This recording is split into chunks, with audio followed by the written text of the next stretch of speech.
नमन प्रणाम जी। मैं मोनू विश्नोई स्वागत करती हूँ आपका आपके अपने YouTube channel one step towards गुरु नॉलेज यानी एक कदम गुरु ज्ञान की ओर। आज हम जानेंगे गुरु महाराज जाम्बू जी के मुख से उच्चारित वाणी शब्द वाणी सब संख्या 63। एक बार विश्नोइयों की जो जमानत है वो व्यापार करती थी, कन्नौज से विश्नोई व्यापार करने के लिए आते थे। तो गुरु महाराज जाम्बू जी के जब वो अनुयायी बन गए थे तब से वो कर नहीं देते थे। कहीं भी मतलब व्यापार करते हैं तो हमें टैक्स लगता है, GST लगता है, तो वो कर नहीं देते थे। तो एक बार जो चित्तौड़ की सीमा पर प्रवेश किया, वहाँ के राणा सांगा थे, उन्होंने उनसे कर वसूली के लिए कहा तो उन्होंने मना कर दिया। तब वो गुस्से में होकर वो उनकी माँ गुरु महाराज जाम्बो जी के पास आए। तब गुरु महाराज जाम्बो जी ने इस शब्द का उच्चारण किया। आइए भावार्थ सहित जाने। ओम आतर पातर राही रुक्मण मेला मंदिर भयो। वो मतलब उनकी माता जी थी झाली रानी, वो कहती है कि मतलब अगर ये विष्णु के अवतार है तो इन्हें कोई अच्छी ज़मीन पर अच्छे अवतारों में जन्म लेना था, ये यहाँ क्यों आई हैं, इन्हें और कोई नहीं मिला क्या।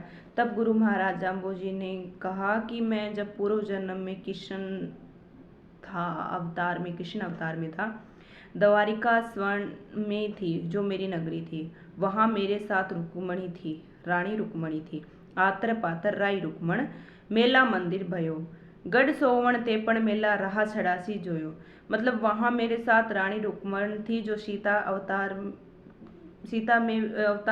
में भी थी, मतलब वो भी सीता का ही अवतार थी। मंदिर महल द्वारिका स्वर्णमयी मेरी नगरी थी। सोने के महल थे तो क्या मैं उनसे मोह करता, मेरे पास सोने के महल थे तो क्या मैं उनसे मोह करता।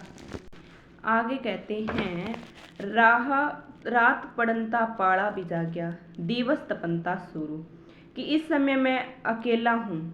यहाँ बागड़ देश में रात्रि होते ही सर्दी पड़ने लगती है, बहुत ठंड हो जाती है। सूर्य उदय होने पर भयंकर गर्मी पड़ती है। उन्हा ठंडा पौना बिजा गया घन बरसनता नीरू। यहाँ पर प्राकृतिक प्रकोप भी दिखाई देते हैं, मतलब क्या गर्म ठंडी हवाएं, मतलब बहुत तेज तूफान भी चलते हैं, कभी सूखा पड़ जाता है तो कभी बाढ़ आ जाती है, अत्यधिक वर्षा हो जाती है, ये सब असहनीय है। किंतु क्या है दुणी तना ओ चाट भी जा गया के नुगरा गाल गहीरो। किंतु यहाँ पर दुनिया वाले भी टिकने नहीं देते हैं, मतलब कोई टिकट कौन दिया। तो गुरु महाराज जाम्बो जी भी कौन टिकन दिया करता, कोई न कोई दुख दर्द लेकर खड़े आ जाते। मतलब इस समय मैं एकलो हूँ, मन कोई साहस बंद धैर्य बंधाना रखो नहीं, लेकिन कोई न कोई दूनी तना 64 और चाट भी जा क्या, मतलब कि मतलब लोग हैं वे मेरे कन कोई न कोई दुख दर्द आपका लेर आजे है, प्रतिदिन कोई न कोई उचाट विरगम कोई बाधा लेर आजे है। कोई कोई भले लोग भी है किंतु अधिकतर नुगरे लोग हैं जो गहरी गंदी मुझे गालियाँ भी देते हैं। क्या के नुगरा देना गाल गहीरू, मतलब मुझे गालियाँ भी देते हैं। जीतन ऊना ओढ़ ओढ़ा ती ओढ़न तीरू। मतलब जिस समय मैं मतलब कृष्ण अवतार में था मैंने मखमल के वस्त्र ओढ़े थे, उन पे सोया था, लेकिन अब क्या है, मतलब जब मैं त्रेता युग में था तो मेरे ऊपर मखमल के वस्त्र थे, लेकिन इस शरीर में अब ऊन के वस्त्र पहने जाते हैं। जा हाथे जप माली जपा, जा हाथे जप माली जपा तहा जपनता हीरू। मतलब कि है कि भी समय तो ई भी तो मेरे कन काठ ही माड़ा है, मैं काठ ही माड़ा जपूँ, लेकिन भी मेरे कन द्वापर युग में हीरा ही माड़ा ही हीरा मोती की। अब गुरु महाराज जाम्बू जी आगे कहते हैं 12 काजे पड़ो बिछोड़ो संभल संभल झूरू। मतलब क्या है कि मैं ये माला स्वर्ग लोक में भी फैलता था, लेकिन अब क्या त्रेता युग में मेरे साथ सीता थी। 12 काजे पड़ो बिछोड़ो संभल संभल छोड़ो। मतलब गुरु महाराज जाम्बो जी कहते हैं कि मैं यहाँ 12 करोड़ जीवों का उद्धार करने हेतु सम्रातल धोरे पर विराजमान हूँ। मेरा यहाँ स्वर्ग लोक से आना हुआ है।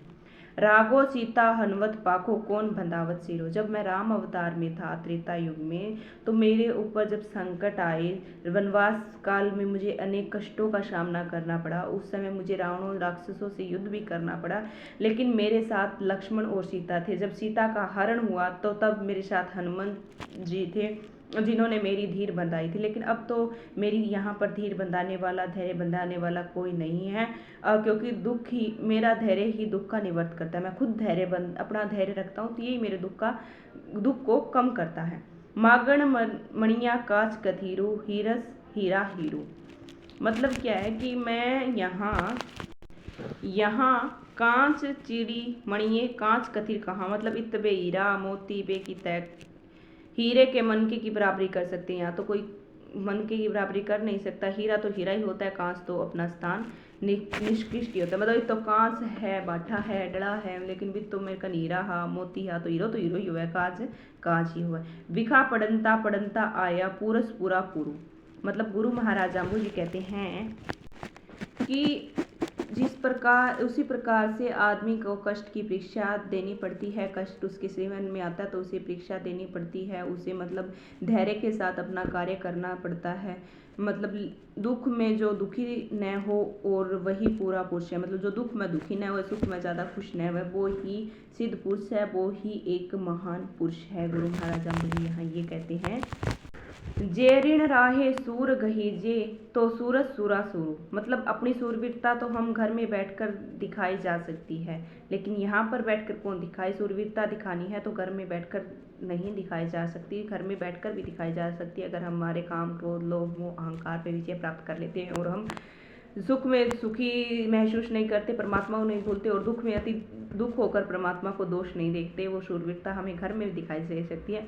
दुनिया है जे सुखिया होय से सरसे राज गहीरू। दुखिया है तो जे सुखिया होय से कर से राज गहीरू। मतलब जो दुख है वो दुख में भी सुख महसूस करे और राज करी, वो ही एक शूरवीर है, वो ही एक महान पुरुष है। गुरु महाराज जाम्बू जी आगे कहते हैं, महा अगीठी बिरखा ओल हो, जेठ न ठंडा नीरू, पलंग न पोटन सेज न पोहन, ठंडा चलनता हीरू। गुरु महाराज जाम्बू जी कहते हैं कि यहाँ समराथल पर गर्मियों में अगीठी, मतलब कोई भी आरोह हो वह बिंग इकट्ठा बाई दो जग दो वह कोयला वह अंगीठी की तरह यहाँ पृथ्वी का वातावरण हो जाता है।